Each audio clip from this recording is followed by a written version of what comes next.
Hello, my name is GiBi and welcome to the Horror Homestead. In this video, I'm going to be answering your most asked questions about FNAF. I made a community post the other day where I asked you what your most wanted answers were, and so I'm going to be answering almost all of the questions under that post, and I also went through some of my other videos to pick out questions that I thought I really wanted to answer.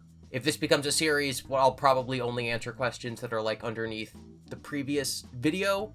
So like if you have a question, ask it in this comment section for next time. Let's begin. Crying child's name is Evan. It was in the security logbook. Not so much a question as it is a statement, but it is one that I get a lot from people who were confused as to why I didn't call Cece, the crying child, Evan in my very long FNAF video. A lot of people either saying, why isn't his name Evan? Or else saying, hey, his name is Evan. And no, it's not.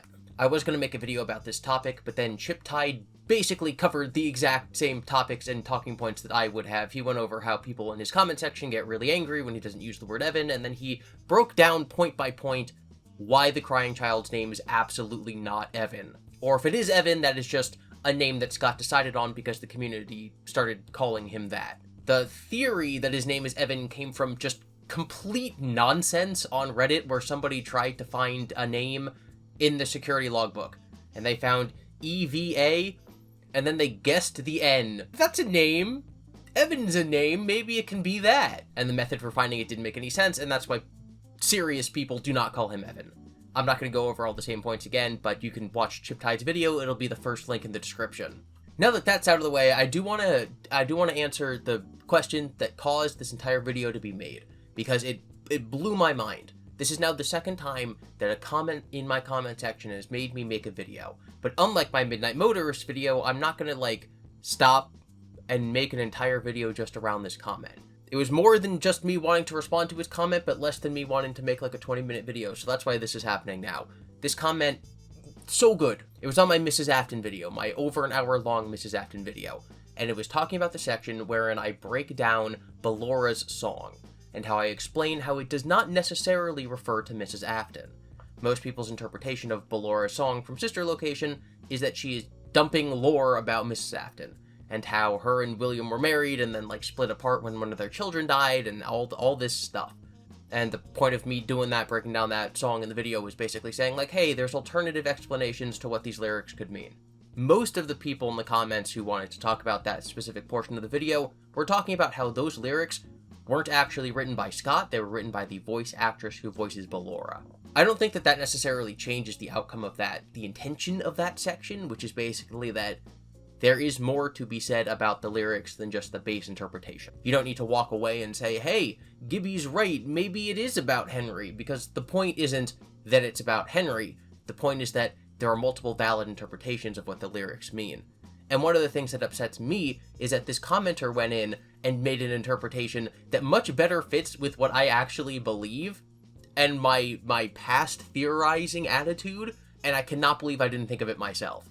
Basically, I think that when you're talking about any lore drops in the series, you always have to take them within the context of the game that they're found in. Instead of taking just some fact floating in the ether and being like, oh, this is big lore, how does this apply to the franchise? You should always apply it to the moment it's discovered in. And so Ballora's song should have been taken in the context of where you hear it, which is in the beginning middle-ish of Sister Location as Mike walking through Ballora Gallery. And so this comment changed everything for me. I feel like Ballora's song is being taken way too figuratively. She could just be singing to the workers hiding in the walls while Ballora is trapped in her room with no children to entertain or parents to distract, as the Sister Location never opened. She's essentially trying to lure the guards in her room to kill them. That would explain why she seems surprised that someone might be in her room at the end of the song when she says, is someone there? Yes! Literally, when you're in Sister Location, when you're playing the game, you're in this weird, crawl space between the two rooms. You go down the elevator, then you're in this little workshop crawl space. So when Ballora says, why do you hide inside your walls when there's music in my halls? She's talking to the security guard, she's talking to Mike. Why are you in the crawl space when you could be in the room? All I see is an empty room, no more drawing empty tune. That could still refer to all the stuff I talked about in my video, where the dance hall that she's in is empty, the music hall that she's in is empty, and it is a tomb because Sister Location is a resurrected Freddy's, and it came back as this new thing. And then literally just saying, It's So Good to Sing All Day, to Dance to Spin to Fly Away is just her being a ballerina, because all she does, even though she doesn't have an audience, is spin around and dance, which is the gameplay mechanic that you're interacting with at that moment in the game. And Fly Away can still be a reference to what happens at the end of the game when she does escape. It's just, like, so easy. It is so easy. That is what the song means. That is clearly what the song means. And I can't believe I broke my own rule of removing evidence from context and came up with this whole... And again, I still think that's a valid interpretation to be like, oh, it's about Henry. But the fact that I didn't come to this conclusion myself, I'm really disappointed. And so many mad props. Mad props to Remington Fiore. I'm sorry about pronunciation your name. I can't even pronounce right. 9721. Thank you. That, like, incredible. That's literally what made me want to make this entire video. Thank you. Alright, this next comment, this is on probably my Midnight Motorist theory. And actually, before I get to this, I do want to, since this is a much more candid discussion, I do want to talk about, like, my general attitude toward theorizing. Basically, I want to make 2 playlists on this channel. One that's just going to be, like, everything FNAF, including this video. And then there's going to be my canon FNAF timeline. Not timeline, but, like, my canon FNAF videos. Like, these are all videos that once my series going over everything is done, these are the videos you're going to want to watch. So my Midnight Motorist video is really talking about, it's more of a meta video about the nature of theorizing Five Nights at Freddy's. One of the things I get really disheartened, one of the things that really upsets me when I'm reading through comments on my videos and other people's videos is people who think that certain theories are proven.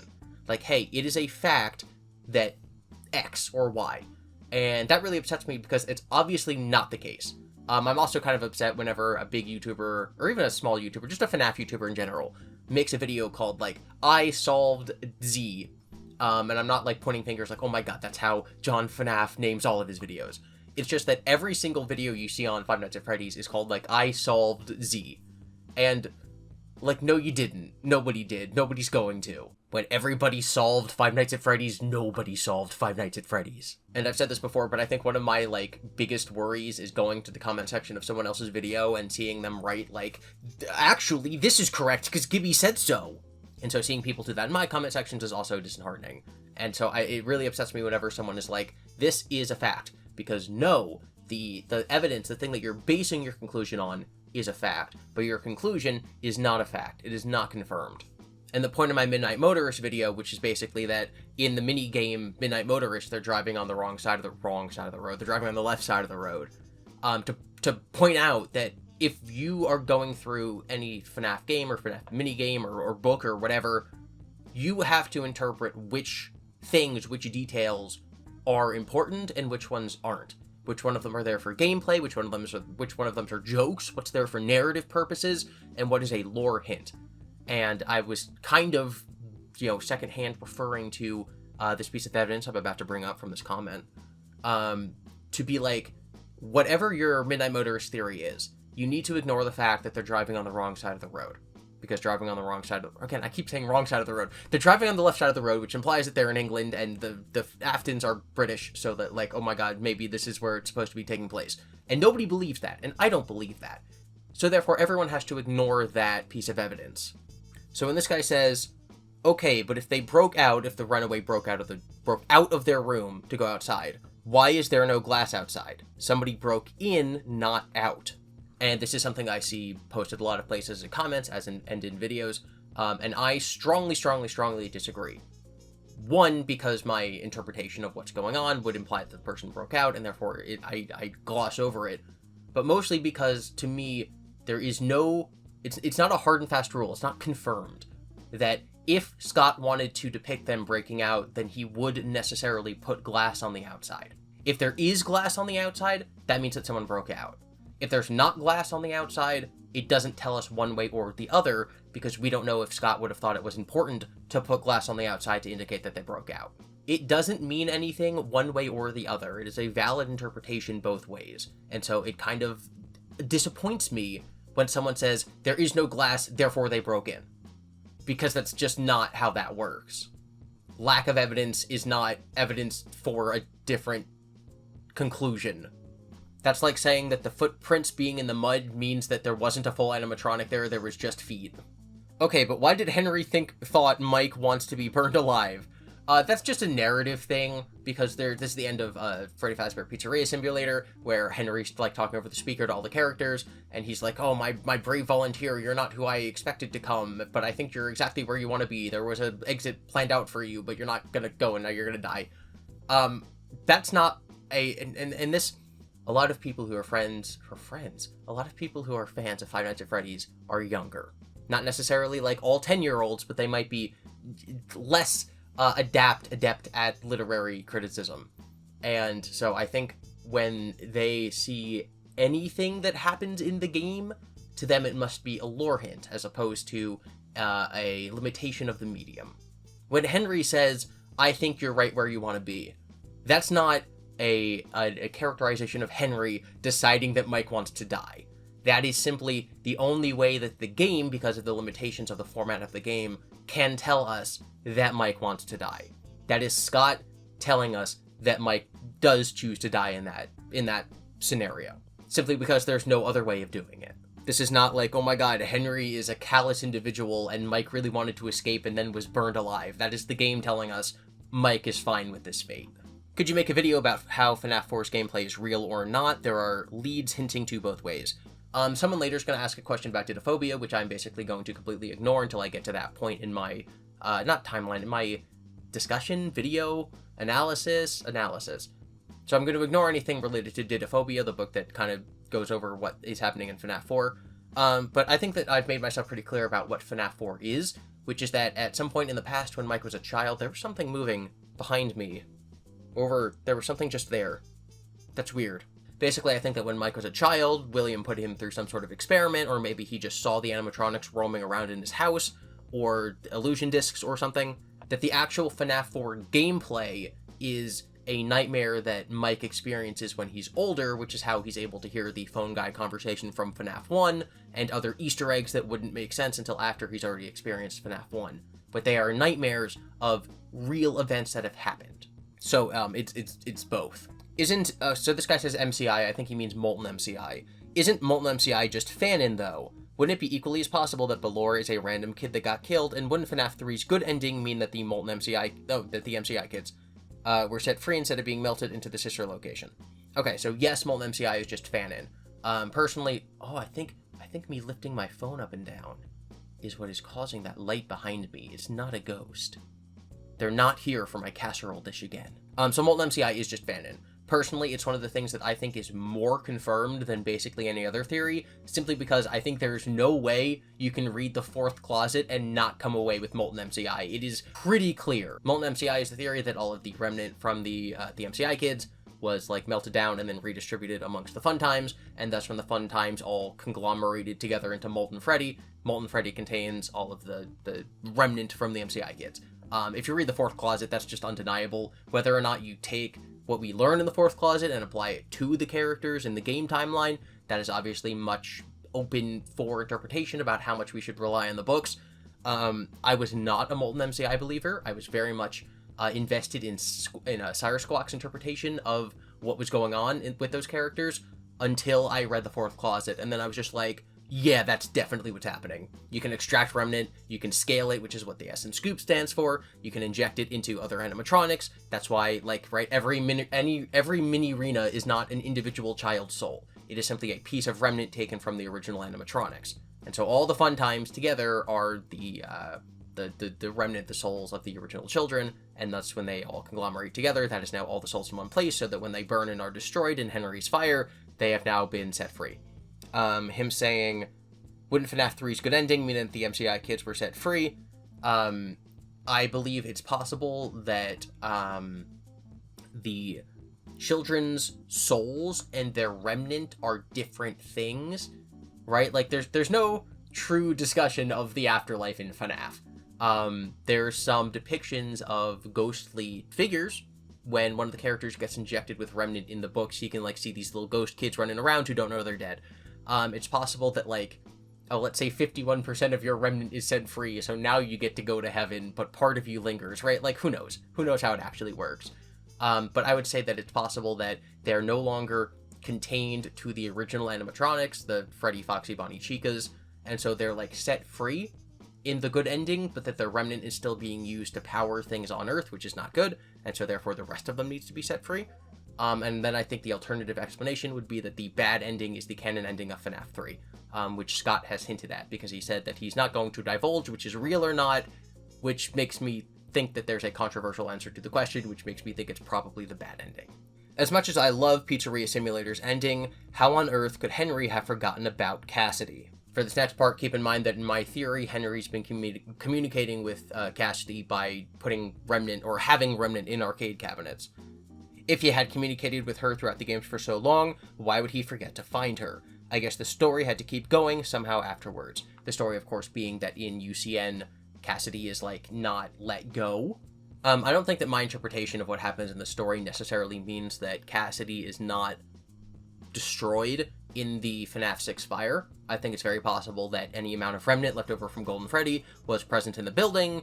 You could say, oh, it's in the Rockstar animatronics. Oh, it's in the arcade machines. Oh, she's in Candid Cadet. Like, who knows? Like, it's very possible that, you know, Cassidy was already in the building, right? Like, we've never technically seen the full physical Golden Freddy suit, so who knows? In UCN, it's unclear where any of the physical animatronics or bodies remain. Like, you would assume when the pizzeria catches on fire that the fire department comes and, like, gets rid of the fire, and then there are bodies of Henry and Mike left behind, right? But that doesn't change the fact that their spirits are present in UCN. So the fact that Golden Freddy is out there twitching in the void, keeping William attached to life, that does not mean that the Golden Freddy suit is still out there somewhere. So basically, you just have to do a lot of headcanon stuff, but it doesn't mean anything one way or the other. How long did this take? I'm assuming that they're referring to my extremely long 5 Nights at Freddy's video, and if you give me one moment, I created the Google Doc for the script for my big FNAF video on February 9th, 2023, and it then went live in October of 2023. So that's how long. 9 months. You could have gotten pregnant and given birth in the time it took me to make my FNAF video. Obviously, you could also add up the 9 years of following FNAF before that to, like, get to the point where I could even make that script. But yeah, 9 months. Wait, you've been a YouTuber for 6 years? What happened to your older videos then? I have multiple channels, they're all linked in the description. Is the X days until the party voice supposed to sound like a distorted version of MatPat? IDK if I'm nuts, or does it actually? The voices for every voice I used in that video are in the description of, again, the really long FNAF video. That was an AI voice injector. Basically, I record myself doing the audio, and then I go in and I press a button, and now it sounds kind of like MatPat. Oh my god, isn't that so cool?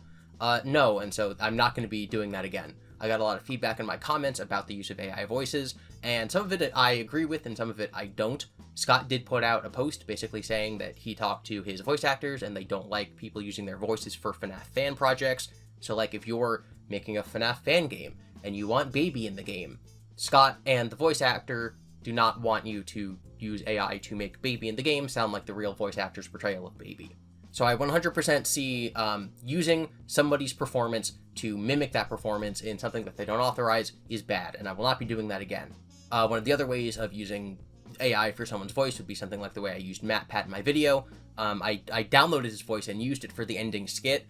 Personally, I don't think that that is a bad thing, and I would do that again because it's necessary for the joke to be told. But then in other places in the video, I used it because I'm like, hey, I have this voice lying around, and I shouldn't have done that because I think that the unethical implication is that it sort of uses his goodwill and persona to lend credence to my video, right? It's the same as if I was like, oh, this video features him because he's in it, therefore on some level he's agreeing with it, which is simply not the case.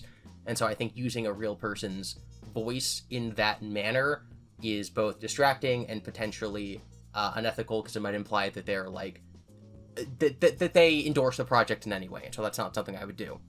Something that I will continue to do, and that I have absolutely no problem with, and I think it would take a lot of discussion, nice friendly discussion, debate, to convince me to stop doing, would be to use the AI voices in ways that mask the voice, but are still there in order to create multiple performances.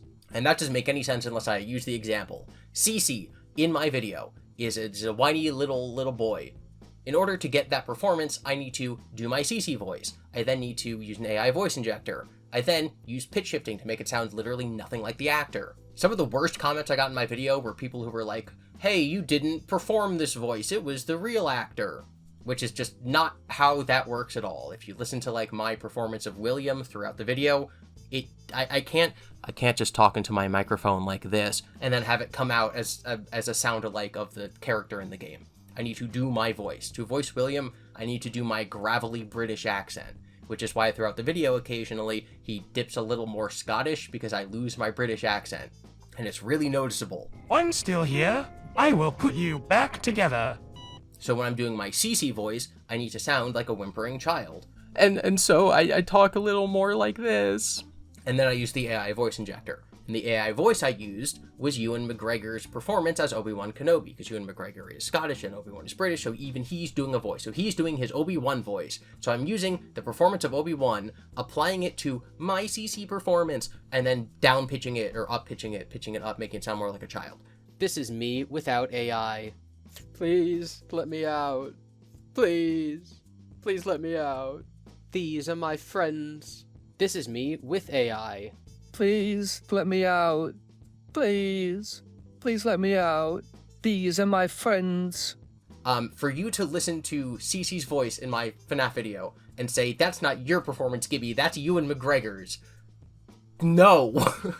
So I still plan on doing something like that because I think it's silly to say that I'm taking anything from the actor by using it that way. But yes, I do not plan going forward, unless it's for a joke, to use somebody's voice unless I have their permission, which obviously I won't. So no more Ariana Grande voicing one of the random kids in FNAF 4. No more using the actual Scott Cawthon's voice-to-voice phone guy, right? So yes, I guess the answer to this question is yes, it is supposed to be MatPat. But it's not. It's just incidental. I had his voice lying around. Am I losing my mind, or was there a music track added to this video, the long video? Like a whistling instrument or something? I don't remember this being there the first time I watched it, and the sound was actually giving me a headache and is keeping me from concentrating on what is being said in the video. That has always been there. There's a song from Majora's Mask. It is this sound.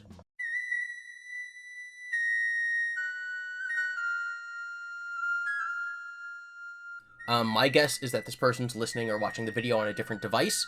Depending on what you're listening to on, there might be like, oh, we're gonna emphasize the bass, we're gonna emphasize the voice, and so it might drown out the noise in the background. But no, that whistling noise is something I used quite often because I think it's spooky. You say that the nightmare animatronics in FNAF 4 look like that because of illusion discs, but how could we have known that from FNAF 4? Everything from FNAF 4 is supposed to have been solvable with info we had from FNAF 1 through 4. I think it was a retcon that there are illusion discs. I think that the Dreamer of FNAF 4 and Foxy Bro were always intended to be Mike Schmidt. Always, always, always. I think that was the solution that Scott said nobody found when FNAF 4 came out. I do not necessarily think that CC and Mike Schmidt were always William's children, but I do always think that Foxy Bro was supposed to be the protagonist of all of the other games. I think the original way you were supposed to solve FNAF was that the events of FNAF 4 were nightmares that Mike Schmidt was having before FNAF 3 that then led to him going back and like solving the issue, right? They're always supposed to be nightmares, which is why you hear the FNAF 1 phone call as a distorted backward sound throughout the night as ambiance. So in the original intention, I do not believe there was this whole side plot of like, William is traumatizing Mike. I think he was having, and similarly, I don't think that the mouth in Fredbear's stomach was meant to be like symbolism of baby back when FNAF 4 came out. I think that that was something that was retconned in later. So I think now the solution is Mike experienced this when he was a child because William was using illusion discs, and later he had nightmares about it. I think the original interpretation was simply that Mike is having nightmares about himself as a hopeless child, combined with his actual experiences in FNAF 1, where you have Chica coming from one side, Bonnie coming from the other, Foxy in the little special area, Freddy behind you. I think it is supposed to be a nightmare, reliving his experiences of FNAF 1 from the experience of a small child, because he is still guilty about the way he got his brother killed when his brother was a small child. There you go. So I guess the confusion comes from me not laying out what I thought was intended and what I thought was a retcon. Why did the object in the back change in each section? Like, bro, it was some cardboard cutout of a Transformers character and then a Taylor Swift jumper. So this is just something going back all the way through when I first started making videos, which is that I like changing up what's behind me, because I think it's fun. It allows people to be like, oh my god, that's such a cool thing, or someone to be like, why is that there? I never noticed that before. So I got this I think I said this multiple times. I've also said this on my podcast, Slapping Dippity Hobos of Happy Slappy Town, that I work in a movie theater, and so I saw this stupid Transformers thing, and I'm like, this would be really funny to put in the background of one of my videos. And then I've done nothing else with it. It's just kind of sitting over here. So that's why that was there for 1 second. Taylor Swift stuff was just lying around. I think I saw another comment, I don't know if it's going to appear later, where someone was like, why does the background of the video keep changing, but his shirt doesn't? Did he wear the same shirt for multiple days? And the answer is no. I recorded all of the live video segments for my really long FNAF video in 1 day, but between segments I would get up, because I needed to stand up, I needed to like do something to break up the 6 hours of shooting or whatever that was. I would stand up and I would change things in the background and then sit down and then do the next section. That was my way of like decompressing after each time. So the answer is that I change things in the background because I want people to look and be like, oh my god, this is mirrored, I can't. Oh my god, it's a Lego James Bond car. Oh my god, it's a Keyblade from Kingdom Hearts. Oh my god, it's the Tortured Poet Department Taylor Swift album. Oh my god, it's the Sonic 2 and Rose 2 medallion sold by Geno Samuel. Oh my god, it's a Lego Pod Racer set. Oh my god, it's a Dune 2 bucket. Just a bucket. Doesn't look like anything else.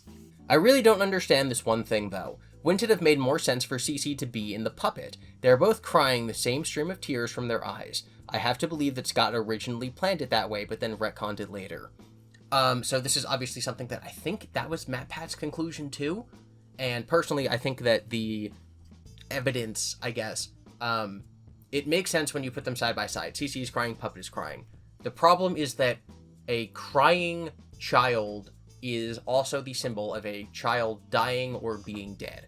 In FNAF 2, when William rides up and kills Charlie, it's also a crying child. The very abstract, zoomed out depiction, low fidelity depiction of a dying, upset, hurt, injured, whatever child is they have those huge streams down their face.